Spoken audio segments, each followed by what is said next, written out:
Hello guys, welcome back to the channel our study Adda. Guys, आज हम start करने वाले हैं वाक्य के भेद। ठीक है, वाक्य क्या होता है, उसके अवयव क्या होते हैं, ये हमने पिछली वीडियो में देखा। अगर आपने वो वीडियो चेक नहीं किया है तो डिस्क्रिप्शन में ग्रामर करके प्लेलिस्ट लिंक दे दूंगी, वहाँ जाकर चेक कर लीजिएगा। थंबनेल आपको मिल जाता है और वीडियो आसानी से मिल जाती है। उसके बाद भी अगर कोई प्रॉब्लम होती है तो आप मुझे कमेंट कर दिया करो यार, मैं दे दिया करूँगी।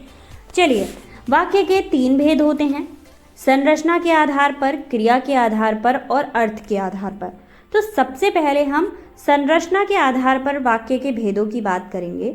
तो संरचना के आधार पर भी वाक्य के 3 भेद होते हैं। बहुत लंबा जाने वाला है टॉपिक, तो आराम से समझिएगा और धीरे धीरे समझिएगा। ठीक है, संरचना के आधार पर 3 प्रकार के होते हैं वाक्य, साधारण वाक्य, संयुक्त वाक्य और मिश्रित वाक्य। अब हमारे ये वाले 2 वाक्य हैं, ये अभी बचे हुए हैं। अभी हम केवल इस वाले वाक्य की बात कर रहे हैं। तो सबसे पहले इस संरचना के आधार पर वाक्य में साधारण वाक्य की डेफिनेशन देखेंगे, फिर उसके एग्जाम्पल, जितने भी वाक्य हैं उनको क्लियर करेंगे। तो साधारण वाक्य की डेफिनेशन, जिस वाक्य में एक ही उद्देश्य एवं एक ही विधेय हो उसे साधारण वाक्य कहते हैं। मतलब एक ही इंसान हो रहा है, एक ही इंसान की बात की जा रही है। यदि किसी व्यक्ति में एक से अधिक कर्ता हो या फिर उसकी क्रिया भी समान हो, ठीक है, उस वाक्य को साधारण या फिर सरल वाक्य ही माना जाता है, क्योंकि समान क्रिया वाले समस्त कर्ता एक ही उद्देश्य को दर्शाते हैं। तो बिल्कुल इजी वाले सेंटेंस होते हैं, वो क्या कहलाते हैं, साधारण वाक्य कहलाते हैं। एग्जाम्पल देख लीजिए, आपको समझ आ जाएगा। साधारण वाक्य के उदाहरण क्या हैं? रवि पुस्तक पढ़ता है, रमेश एवं सुरेश भोजन करते हैं, मेहनत करने वाले विद्यार्थी ही सफल होते हैं, घूमना स्वास्थ्य के लिए लाभप्रद है।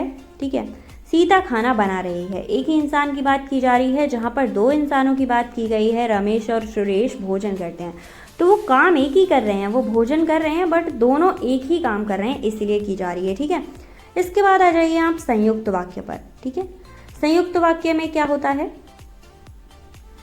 वह वाक्य जो 2 या 2 से अधिक स्वतंत्र साधारण वाक्यों या प्रधान उपवाक्यों से मेल से बना होता है, उसे संयुक्त वाक्य कहते हैं। क्या? वह वाक्य जो 2 या 2 से अधिक स्वतंत्र साधारण वाक्यों या फिर प्रधान उपवाक्यों से मिलकर बना होता है, उसे संयुक्त वाक्य कहते हैं। जैसे संयुक्त वाक्य में प्रयुक्त सभी उपवाक्य स्वतंत्र होते हैं, अर्थात किसी भी उपवाक्य को हटा देने से शेष वाक्यों पर या फिर उनके अर्थ पर कोई प्रभाव नहीं पड़ता। मतलब कोई भी स्वतंत्र 2 वाक्य हैं जो पर्टिकुलर अलग अलग हैं, उनको एक साथ लिख दिया गया है, तो यहाँ पर क्या हो जाएगा, संयुक्त वाक्य बन जाएगा। अब एक सेंटेंस को हटाने से दूसरे वाले सेंटेंस पर कोई असर नहीं हो रहा है, तो ठीक है, तो संयुक्त वाक्य वहाँ पर प्रेजेंट है। एग्जाम्पल देख लीजिए, संयुक्त वाक्य के उदाहरण आपको क्लियर हो जाएगा। रवि पुस्तक पढ़ रहा है, विवेक चाय बना रहा है। कॉमा लगाया गया है, सेंटेंस एक है, बट अगर हटा दिया जाए विवेक चाय बना रहा है तो रवि को कोई फर्क नहीं पड़ने वाला है। नेक्स्ट एग्जाम्पल है, सीता बीमार है इसीलिए आज ऑफिस नहीं आई। ठीक है, सीता बीमार है अलग बात है, ऑफिस नहीं आई एक अलग बात है। 2 सेंटेंस को मिला के एक सेंटेंस बनाया जरूर जा रहा है, बट एक सेंटेंस को हटाने पर दूसरा सेंटेंस इनकम्प्लीट नहीं हो रहा है।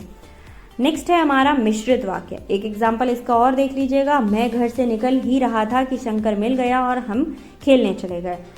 नेक्स्ट मिश्रित वाक्य, जिस वाक्य से एक प्रधान उपवाक्य तथा एक से अधिक आश्रित उपवाक्य हों उसे मिश्रित वाक्य कहते हैं।